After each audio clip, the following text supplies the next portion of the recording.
ఏమి చేయగలరండి? యోనా దేవుని మాట కాదని వెళ్ళి ఒక చేప కడుపులో 3 రోజులు ఉన్నాడు. ఎంత భయంకరమైన స్థితి! ఒకవేళ యోనాని దేవుడు మర్చిపోయి ఉంటే అక్కడితో తన చాప్టర్ క్లోజ్ అయిపోయేది.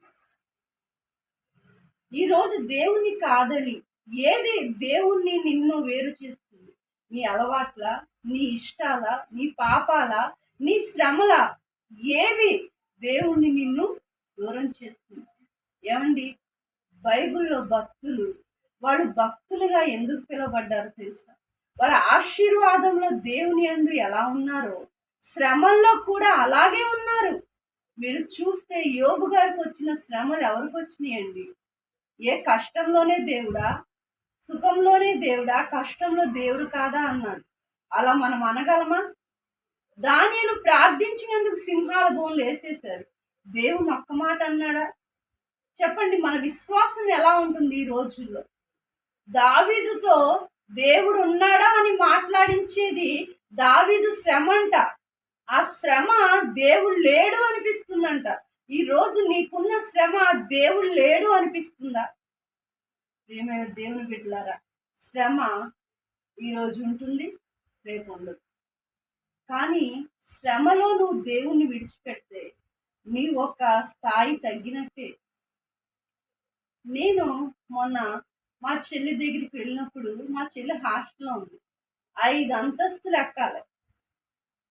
ఎక్కడం ఎంత కష్టమో ఆ ఎక్కుతున్నప్పుడు నాకు అనిపించింది. దిగేటప్పుడు ఈజీగా దిగిపోయాను. అంతేనండి, జీవితం కూడా ఒక స్థాయి సంపాదించుకోవాలంటే, ఒక ఉన్నత స్థానంలో ఉండాలంటే చాలా కష్టం. అది ఊరికనే రాదు.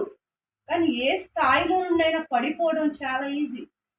మంచి పేరు సంపాదించుకోవడం చాలా కష్టం. కానీ చెడ్డ పేరు ఒక్క నిమిషంలో సంపాదించుకోగలం. ఈరోజు నువ్వు ఏం సంపాదించుకుంటున్నావు? దేవుని దగ్గర మంచి పేరు సంపాదించుకుంటున్నావా? లోకంలో మంచి పేరు కావాలని వెంపర్లాడుతున్నావా?